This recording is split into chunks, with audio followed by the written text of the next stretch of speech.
Assalamualaikum, salam ukhuwah, salam komuniti kita jaga kita. Selamat bersama kami dalam segmen Randau Pertiwiku, yang mana kita akan mengkhusus kepada perbincangan permasalahan. Nanti tuan-tuan dan puan-puan juga boleh bersama kita berinteraksi melalui sistem WhatsApp ataupun FB komen untuk sama-sama kita membincangkan setiap permasalahan yang berlaku di kalangan komuniti kita,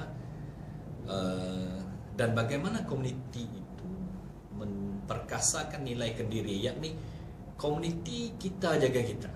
Jadi kita tidak mengharapkan kepada agensi, sama ada agensi kerajaan, swasta, tapi kita memfokus kepada komuniti itu sendiri, yang mencari jalan penyelesaian drastik, segera dan efektif. Okay. Untuk segmen yang pertama ini kita membincangkan berkenaan dengan permasalahan yang berlaku ketika dan semasa pandemik COVID-19 yang ketika ini.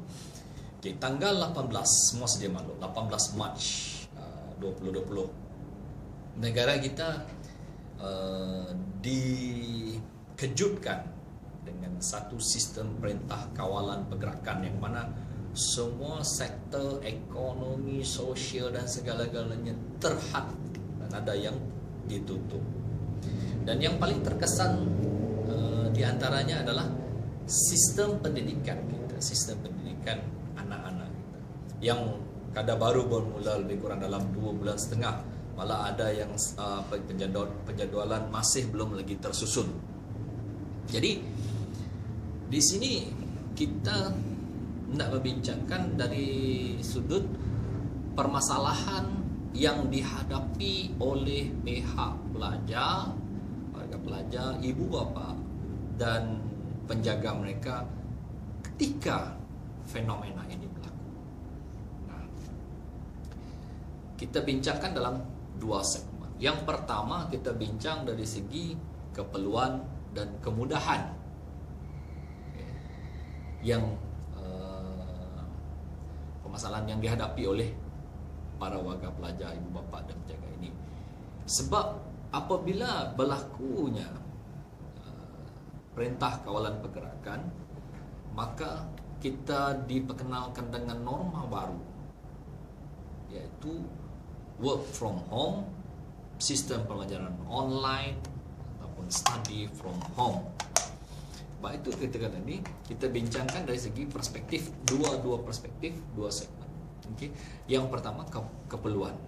Kita lihat kepada situasi yang pertama ini, keperluan.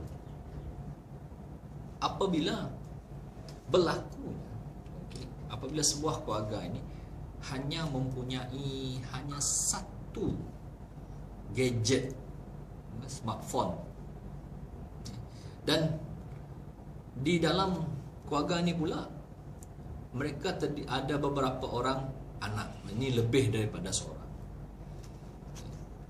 Diburukkan lagi keadaan, diberatkan lagi keadaan apabila itulah satu-satunya keperluan yang ada pada keluarga itu. Maka kalau si bapa pergi bekerja, dia bawa itu balik mungkin pukul 5, pukul 6 malam. Jadi bilakah pelajar tersebut hendak melaksanakan ataupun menyiapkan kerja-kerja yang dihantar oleh pendidik, guru-guru mereka secara online? Nah, semestinya situasi ini akan menyebabkan pembelajaran pelajar itu blackout, terpadam, terputus. Bagaimana lampu elektrik blackout. Begitu juga kalau kita tengok situasi yang kedua, ada gadget. Masalahnya gadget ini, kalau orang Sarawak kata handphone nano. Handphone nano yang basic, hanya untuk boleh call dan SMS saja, lain apa. Jadi macam mana proses online ini boleh berlaku? Proses pembelajaran online ini boleh berlaku, study from home ini boleh berlaku. Ada permasalahan ini bukan hanya berlaku di kawasan luar bandar, pendalaman terpencil, tetapi di dalam bandar itu sendiri.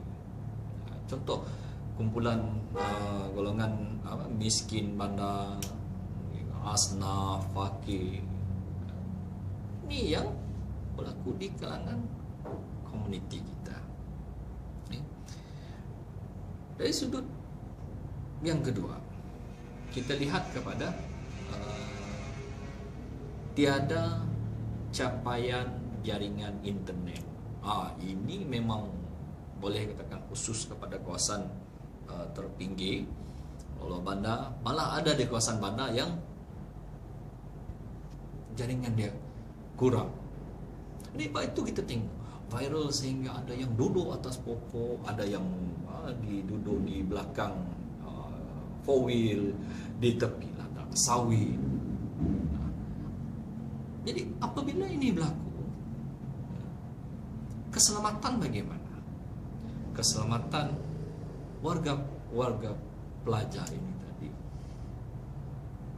Jadi ini bagi yang dapat, bagi yang boleh panjat pokok, boleh bagaimana yang tidak ada. Maksudnya yang tidak ada itu semestinya pembelajaran itu akan black out. Jadi ini yang kita nak rungkaikan. Kita nak tengok kepada bagaimana komuniti itu menjaga komuniti, bukan mengharapkan bantuan semata-mata, tapi komuniti itu membantu komuniti yang setempat itu. Jadi di sesi yang akan datang, saya akan merungkaikan permasalahan, apakah saranan, cadangan yang membolehkan komuniti itu bersama agar pelajar-pelajar yang dah black out dari segi sistem pembelajaran ini akan ada kesinambungan pembelajarannya apabila sekolah itu dibuka nanti. Jadi dia tidak akan hanya sekolah dibuka, kalau tidak sekolah itu dibuka hanyalah sebagai syarat dibuka sekolah, tapi pembelajaran itu, sistem pembelajaran itu tiada kesinambungannya. Jadi kita mempelawa para tuan-tuan dan puan-puan untuk sama-sama memberi cadangan dan saranan bagi sesi kita yang akan datang. Yang ini kita meletakkan tajuk perbincangan kita apa? Pelajar blackout ketika COVID. Jadi kita dah bagi situasi. Jadi sesi yang kedua kita akan bincangkan apakah peranan komuniti ini nanti untuk bersama-sama meletakkan kesinambungan pelajaran itu, supaya ia tidak hanya sekadar di sekolah itu dibuka, tapi kesinambungan pelajaran yang telah blackout tidak dibuat, khususnya bagi pelajar yang telah ketinggalan. Okey, jadi untuk kali ini sekian saja.